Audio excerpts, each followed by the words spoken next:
Hello everybody, welcome back to the channel and thank you for joining me. Today I'm going to discuss a topic that is very sensitive. I'm slightly nervous about the comment section that is going to come through, but it's okay. I'm happy to go with it and to learn and to find out. So please roll with me. Please feel free to drop in any comments. Right from the off, I would love it if you would subscribe. I'm trying to build this channel and I'd really appreciate your subscription, and every subscribe, every like will really help. So thank you very much in advance. But today I'm going to discuss this topic. You ready? Why are Singaporean men so difficult to date? Okay, I said it now. First of all, I think I need a couple of disclaimers. Firstly, this is not this is a generalization, okay? This is not talking about every single Singaporean man. I don't for 1 minute believe that this is the case. Secondly, I have a lot of very good Singaporean male friends who have got girlfriends or wives and are lovely. So don't worry about all of that. I'm not trying to pick on anybody. But what I have noticed since living here, back at home as I like to call it, for the last 2.5 years, I have noticed that my Singaporean friends who are girls have made loads of comments. Literally, my single friends have made loads of comments about how difficult it is to date Singaporean men. They talk about it, firstly, being incredibly difficult to find a Singaporean man to date. Secondly, how awkward it is to go on that date. And thirdly, probably how awkward it is beyond that date. And that's kind of tricky. So I began wondering why. And I said, I think this is a very multifaceted answer. I don't think there's one simple answer. I think there's a lot of contributing factors. And I'm going to return to this in a couple of videos more in the next few months, I guess. Let me just share with you a stat, for example. 50% of Singaporean singles who are surveyed said they're not dating. So 50% don't date at all. Of those 50%, 38% have never dated before. So that leaves only 12% who are still dating, who have dated before but currently not. 38 are not. Then that leaves 50% of them who are kind of dating and looking. This is a government survey. So having some of the reasons for those are having a limited social circle, 58%. 57% said they're not having many opportunities to meet potential partners. 48% said their preference is to leave dating to chance. And then 37% said they wanted to concentrate on jobs or studies. And 36% said they find it difficult to form romantic relationships. Wow, okay, so that's quite a lot there. I have a few other statistics that are out there. Today online, 4 in 10 singles have never dated. Increasing work commitments, lack of social skills due to over-reliance on messaging apps. So the first thing I wondered was whether it was to do with the pragmatism and the hard-working culture that we have here in Singapore. I wondered whether boys, if you want to call that, in their adolescence, moving up into NS and then beyond into university, are being taught that they must work hard to be able to create a living, to be able to make sure that they can support a family in the future, to make sure that they contribute to society successfully. I think that might be a thing because there's such a focus on it that perhaps that takes away from some of the socializing and some of the interacting. I don't know for sure, but I wonder whether that's one of the situations. I think Singaporean men have a real sense of duty and responsibility to be able to provide, to be able to be financially secure in the future. And I've seen how hard a lot of my friends work here, and so whether that might be a contributing factor to this difficulty to engage in a romantic relationship, to go out and date and whatnot. The other thing I wonder is actually, is dating harder in Singapore than in the UK? For example, you might not just want to pop down to the hawker centre for a date. there's a real sense of occasion in the UK when you go out for a meal. And so if you want to do that here in Singapore, it is crazy expensive. To be able to go out for a meal, say if I was to go to a higher end place for a first date, you want to make a good impression, it's really, really expensive. So I wonder whether that's part of it. For those of you who don't know me and haven't followed our journey on our other YouTube channel, Wanderlust, I'm actually married. I don't have my ring on today. It's awkward. It's because I was at the gym. In fact, oh no, I'm not in my gym shorts anymore. It's in my shorts. I need to go and put it back on. But I'm not single. I'm not looking to date. I'm just curious about society. And I love to have, I guess you could call it social commentary, but maybe not so much commentating, more discovery, social discovery here in Singapore and beyond actually. But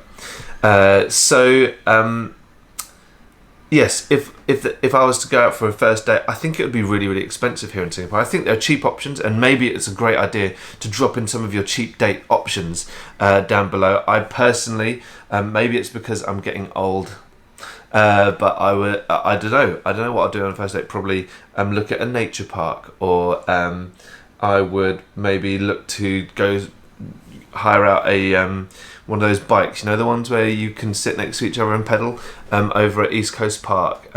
Maybe I'll try paddleboarding or something like that, which is relatively inexpensive, I think. I say that because I have my own, and so it'd be super cheap for me, or it'd be free. Okay, so I think there are different good options out there, but maybe they're just not easily accessible. So that is a thought I have. Now, firstly, I think it's hard for Singaporeans to find a good date. I don't know what the dating websites are like. You need to tell me about this stuff, because I don't really want to make myself a profile and go on that. I think it might cause trouble. A lot of people might wonder why I'm on there. Obviously my wife would be fine, because I'd be telling her why I'm doing it. But yeah, that's just weird. And I don't want anyone to be like, I'm going to try and date this guy. No. Okay, so back on track. I wonder whether dating sites, what they're like. I know a lot of friends who've met online. I know a lot of friends who say that online is like the worst place to meet people. So I guess it's each to their own experience. You only need to meet one person who's good for that to be able to work, I guess. And you could just keep meeting really bad people, or people who don't fit for you. Maybe it's harder for people to meet people here in Singapore, because there is an awkwardness, I think, around dating people who you work with. I say that knowing this well. I mean, Millie and I met at work, so I think I know what that can be like. And I wonder whether that is particularly difficult here in Singapore, especially as there's like a ladder to climb. People are always trying to, obviously to do their best, and I think being sidetracked by someone at work can be quite tricky in this environment. And so what are the other options to meet people? There are lots of different hobby things around. Milo and I, my son and I, go climbing quite a lot. And there's definitely people in there, loads of people, lots of young people who are climbing, but climbing's got to be a thing. And I think there's a great community there, and I'm sure people meet climbing. But I don't know if climbing is like the place where people are supposed to go. I don't think it is. But what is the bar? In the UK, drinks are a lot cheaper. People would go out to the bar. People might go out clubbing. I know there's some clubs here, but I don't know if that's the main thing. I don't know where people go out to meet each other in Singapore, and so I don't know whether that's harder. So firstly, harder to find guys. Maybe those are all the different reasons. It's just harder to find people, less opportunity perhaps, and maybe you should use the comment section to write about if you're single and you want to meet someone, and maybe some of the things that I've talked about so far or in the rest of the episode might strike a chord with you. You can write about it, and maybe someone, the love of your life, is going to write a comment back to you, and then you can meet on the channel. I don't know. Okay, so dates. I've heard that Singaporean guys can be super awkward on dates. I don't necessarily know why this is. I do know that in our first sort of 6 months here in Singapore, we would invite a lot of new friends to our place to meet them, and there would be very, very awkward moments with singles who were a little bit younger than us, probably in their 20s. I felt that, well, actually the biggest awkward moment was when it was time for them to go, and they would say, oh, okay, I think we need to go now. We'd say, okay, sure. And then they would stand up and we'd stand up, and then we would just end up being stood up in the living room, looking at each other slightly awkwardly. And I don't know whether this is a cultural thing, whether they were waiting for us to go to the door to be able to open it and to be able to let them go. But there were definitely lots of moments like this. Millie and I noticed them. We talked to each other about, oh, isn't that strange? Maybe they don't know, maybe. And we were kind of guessing about the whole thing. We didn't really want to be walking to the door to be like, yep, time to leave, get out. But we also didn't want to make that awkward. So it was interesting. I also noticed in those times that a lot of the conversation wouldn't flow unless I was asking specific questions about what they did. And they were able to have a discussion about their thing, but not just general chit chat. Small talk doesn't seem to be a thing that came easily to most people. And I wonder whether it is, again, it's that efficiency of Singaporeans. We know what we need to talk about. Here we go. We've got, it's like an email. You've got your subject in, and then you're going to write the email about that subject. Best regards, I'm done. Or rather than a chit chat over FaceTime or something like that. I don't know. What is that contributes to it? I'm not sure.